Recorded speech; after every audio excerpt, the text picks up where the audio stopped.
meneladani apa yang telah baginda Nabi ajarkan ya kepada kita semuanya terkait dengan hal makan. Ya, kita sama-sama kuat-kuatkan, sama-sama kita meneladani ya sedikit demi sedikit karena kita memang seorang hamba yang ya sama-sama kita untuk ya meneladani apa yang telah baginda Nabi ajarkan, kemudian ya kita untuk senantiasa memperbaiki diri, memperbaiki kualitas diri. Sampai kapan? Nggak lama-lama, cuman cukup sampai mati saja. Nah, ini di dalam kitab Riyadhus Shalihin ya, di bab ya kitab adab makan ya, ini mungkin satu-satu nanti akan kita baca ya, kita eh, pelajari sedikit demi sedikit. Mudah-mudahan dengan sedikit demi sedikit yang kita pelajari ini akan menambahkan sakofah keilmuan bagi kita, yaitu memulai makan dengan basmalah dan mengakhirinya dengan hamdalah ya.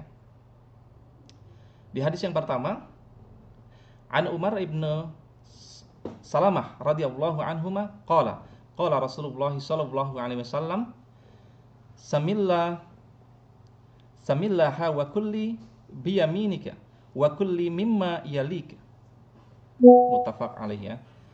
Umar bin Abu Salamah radhiyallahu an berkata, Rasulullah SAW pernah bersabda kepadaku, bacalah basmalah, makanlah dengan tangan kananmu, dan makanlah makanan yang dekat darimu. Nah, ini sesuatu yang sangat luar biasa.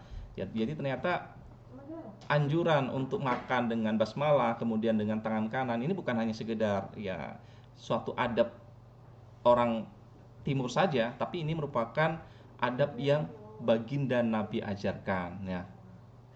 Tentu kita menjadi orang-orang ya bagian yang coba meneladani baginda Nabi, menjadi orang yang katanya cinta pada Nabi, maka ya jangan sampai hal yang kecil ini, hal yang sepele ini, mengucapkan basmalah ketika kita memakan kemudian menggunakan tangan kanan, jangan sampai ini kita lewatkan. Ini memang ada pelajaran-pelajaran hadis dari hadis tersebut bahwa perintah membaca basmalah ketika hendak makan menurut jumhur ulama.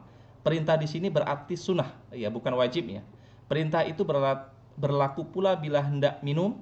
Imam Nawawi berkata disunahkannya membaca hamdalah ya basmalah ketika hendak makan dan mengakhirinya dengan hamdalah yang telah disepakati hukumnya oleh para ulama. Nah, hikmah dari membaca basmalah adalah mengharapkan keberkahan, mendatangkan sikap qanaah, serta menghilangkan sikap rakus. Kemudian penjelasan yang kedua, memakan makanan yang terdekat adalah sunnah dan mengambil yang jauh adalah makruh. Hukum ini telah disepakati oleh para ulama. Jadi memang ketika ini menjadi suatu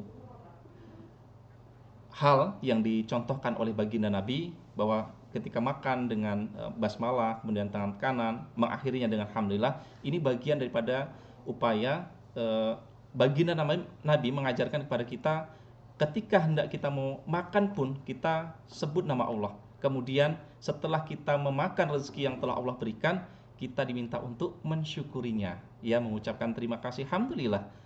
Alhamdulillah, mengucapkan terima kasih kepada yang telah memberi rezeki, kemudian mengucapkan terima kasih kepada zat ya yang menghadirkan rezeki untuk ya kita. Ini bagian daripada upaya kita untuk bersyukur kepada Allah. Bukankah ketika kita bersyukur juga pasti Allah akan menambahkan nikmat untuk kita.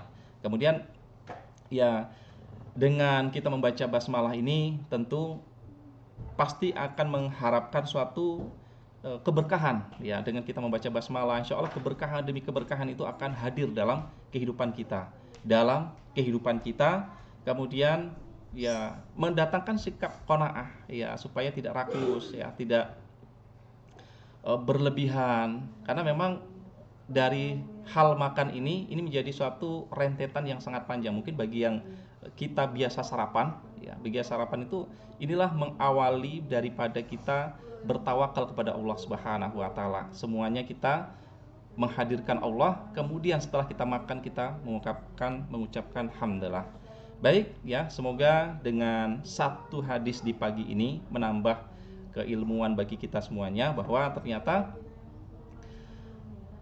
makan dengan tangan kanan kemudian mengawali dengan basmalah ini bukan suatu adab yang biasa, tapi ini adab yang diajarkan oleh baginda Nabi Muhammad Shallallahu Alaihi Wasallam. Semoga ya dengan kita meneladani apa yang telah baginda Nabi ajarkan, semoga kelak kita nanti akan mendapatkan syafaat di yaumil akhirat nanti, dan insya Allah ya Allah matikan kita dalam keadaan husnul khatimah ya di alam berikutnya nanti, mulai dari alam kubur dan alam seterusnya, Allah berikan tempat yang terbaik ya. Kemudian kita masuk surga ya insya Allah dengan cara kita meladani apa yang baginda Nabi ajarkan, masuk ke surga bersama Rasulullah Shallallahu Alaihi Wasallam. Baik ayah bunda bang kakak yang dimuliakan oleh Allah Subhanahu Wa Taala ya, mari sama-sama kita mengawali pagi ini ya tentu dengan melakukan zikir